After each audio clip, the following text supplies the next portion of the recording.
তো এই তো এখন মাছ কড়াইতে, যাই হোক আগের ভিডিওতে দেখিয়ে দিলাম, মাছ নিয়ে এসেছিলাম, বাজারে গেছিলাম, মাছ আছে, মাছের ঝোল হবে, কাতলা মাছ দিয়ে আলু দিয়ে ঝোল হবে। পেঁয়াজ লঙ্কা টমেটো তখন কাটছো, দিকে আলু কাটা হয়ে গেছে, ফ্রাইপ্যানটায় ভেজে নিয়ে কড়াইতে ঝোল করে নেব। ভাতের জন্য জল বসিয়ে দেওয়া হয়েছে হিটারে। তো ওই যে বোর্ডে লাগানো আছে তারটা দেখতেই পাচ্ছ। তো আজকে আমাদের মেনুতে হবে ডাল ভাত মাছের ঝোল, সঙ্গে থাকো। নিচ্ছি আগে, বেশি নেওয়ার পর ভালো করে সুন্দর করে ধুয়ে নেব।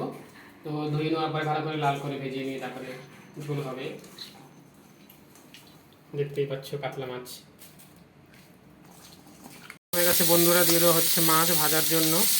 দেখো সুন্দর করে লাল লাল করে ভেজে নেওয়ার পরে ঝোল হয়ে যাবে, ঝোল ভাজা, তখন উল্টে দিচ্ছে মাছগুলো। খুব সুন্দর করে ভাজা হয়ে গেছে লাল লাল করে, ও সরে যাচ্ছে, দেখাবে না ওর হাতটা। ফাইনালি ভাজার পরে তখন দিয়ে দিল পেঁয়াজ লঙ্কা, তেলে ভেজে নিচ্ছে। তারপরে পেঁয়াজ লঙ্কাটা ভাজা হয়ে গেলে দিয়ে দেবে টমেটো অ্যাড করে নেবে। তারপরে আলুটা দিয়ে কষিয়ে জল দিয়ে মাছটা দিয়ে দেবে। তো এই পর্যন্ত আজকে ভিডিওটা, এরপর আমি আর দেখাতে পারছি না, অনেকটা বড় হয়ে যায় ভিডিওটা বন্ধুরা। টাটা বাই বাই, সবাই ভালো থেকো সুস্থ থেকো।